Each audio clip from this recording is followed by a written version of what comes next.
ఏపీలో రైతులకు కనీస మద్దతు ధరపై అధికార ప్రతిపక్షాల మధ్య మాటల యుద్ధం నడుస్తోంది. రైతు వేసిన పంటకు తమ హయాంలో అన్ని రకాల సాయం అందితే కూటమి ప్రభుత్వంలో మాత్రం దళారీల రాజ్యం నడుస్తోందని జగన్ విమర్శించారు.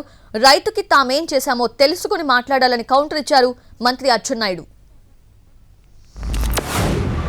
మా ప్రభుత్వ హయాంలో ధాన్యం కొనుగోలు కాక ఆర్బీకేల ద్వారానే దళారీ వ్యవస్థ తీసేసి ధాన్యం కొనుగోలులో ప్రతి రైతుకు కూడా కనీస మద్దతు ధర ఖచ్చితంగా రైతుకు అందుబాటులోకి తీసుకొచ్చే కార్యక్రమం మేము చేస్తూ ప్రతి రైతుకు కూడా ఎంఎస్పీ మాత్రమే కాకుండా జిఎల్టీ ఛార్జెస్ కింద అంటే gunny bags, logistics, gunny bags, labour, transport కింద ప్రతి రైతుకు ఎకరాకు 10,000 రూపాయలు అదనంగా మా ప్రభుత్వ హయాంలో, వైఎస్ఆర్సీపీ ప్రభుత్వ హయాంలో ప్రతి రైతుకు కూడా మేము ఇచ్చేవాళ్ళం.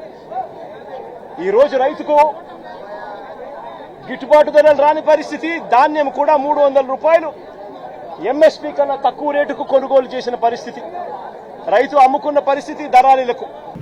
ధాన్యం కొని కొండవే చాలా గగనం. కొన్న తర్వాత సకాలంలో డబ్బులు ఇవ్వలేదు. మనం వచ్చి 1600 కోట్లు ఇచ్చాం. ఇవ్వడమే కాదు, 24 గంటల్లో ఇచ్చిన విషయం మీ అందరికీ గుర్తు చేస్తున్నాను. అదేవిధంగా మొన్న రబీలో విపరీతంగా పంటలు వచ్చాయి. మనం అనుకున్న కంటే ఎక్కువ ఈల్డింగ్స్ వచ్చాయి. ఈలోపే సైక్లోన్ వచ్చింది. దానివల్ల రోడ్ల మీద ధాన్యం అన్నీ ఉన్నాయి. చాలామంది నాకు ఫోన్ చేశారు, ఎమ్మెల్యేలకు ఫోన్ చేశారు, ఆఫీసులకు ఫోన్ చేశారు. ధాన్యం తడిచిపోతున్నాయి, కొండం లేదని. ముఖ్యమంత్రి గారు దృష్టిలో పెట్టి డబ్బులు 10 రోజులు ఆలస్యమైనా పర్వాలేదు, రైతు ఇబ్బంది పడకూడదని ఒక్క ధాన్యం గింజ కూడా రోడ్డు మీద ఉంచకుండా మొత్తం ప్రభుత్వం ద్వారా కొన్ని విషయాన్ని రైతులందరికీ తెలియజేస్తున్నారు.